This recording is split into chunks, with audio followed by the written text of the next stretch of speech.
अब जरा बिहार में क्योंकि चुनाव है, सीट बंटवारे पर पेच है। पेच महागठबंधन में है क्योंकि एनडीए ने अपने पेचों को सुलझाते हुए सीटों के बंटवारे का ऐलान कर दिया। कल ही ये बंटवारा जिसका ऐलान हो गया था, आज उम्मीदवारों की पहली सूची आने वाली है। शाम 4 बजे प्रेस कॉन्फ्रेंस है, लेकिन उससे पहले संकेतों में असंतोष के सुर सामने आए। उपेंद्र कुशवाहा ने सोशल मीडिया पर शेरो शायरी करके इशारों में अपनी मायूसी जताई। कुशवाहा ने लिखा, आज बादलों ने फिर साजिश की, जहां मेरा घर था वहीं बारिश की। अगर फलक को जिद है बिजलियां गिराने की, तो हमें भी जिद है वहीं पर आशियां बनाने की। इस पर हम आप आगे बात करेंगे, लेकिन पहले जरा देखिए कुछ रिएक्शंस।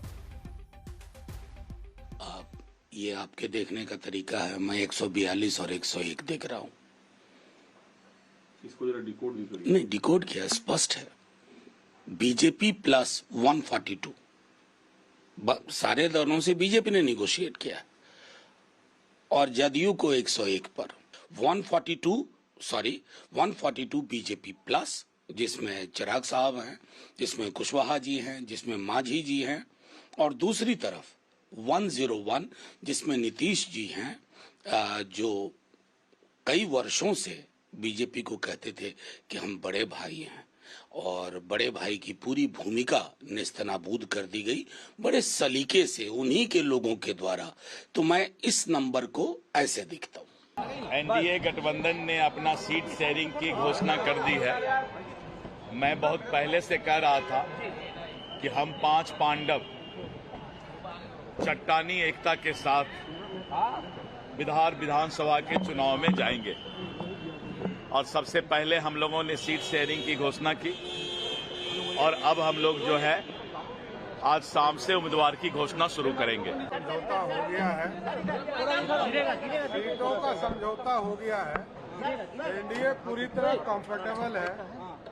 अब आगे सब लोग चर्चा करके कहाँ से कौन प्रत्याशी होगा, कौन पार्टी लड़ेगी, इसको भी जल्द क्लियर करेंगे। नीतीश जी क्या कहेंगे? पूरी तरह से एनडीए गठबंधन सफलतापूर्वक सहमति के आधार पर बिहार के जनता के हित में निर्णय लिया है, और यह सफल रहेगा।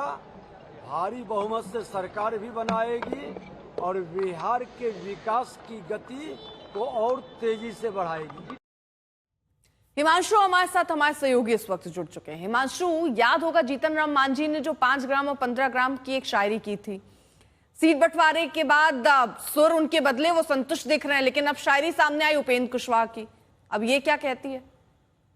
देखिए, बिल्कुल कहीं ना कहीं उपेंद्र कुशवाहा ने ये एक संदेश देने की कोशिश की। जितनी सीटें उन्हें मिली हैं, उनके कार्यकर्ताओं में थोड़ा रोष है, लेकिन उन्होंने ये कहा कि कई बार कुछ चीजें जो हैं, जो बाहरी तौर पर दिखाई देती हैं, वो होती नहीं है।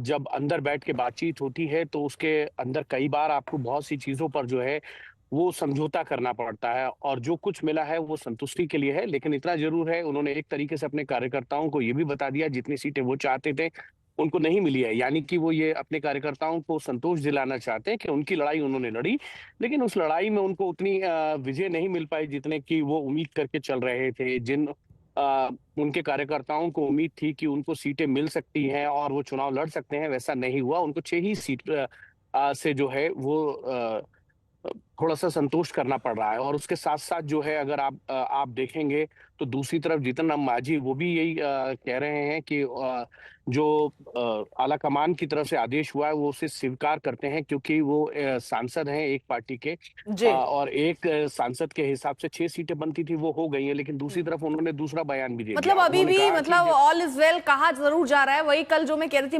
मतभेद कुछ तो रहे होंगे, वो दिखना शुरू भी हो गया।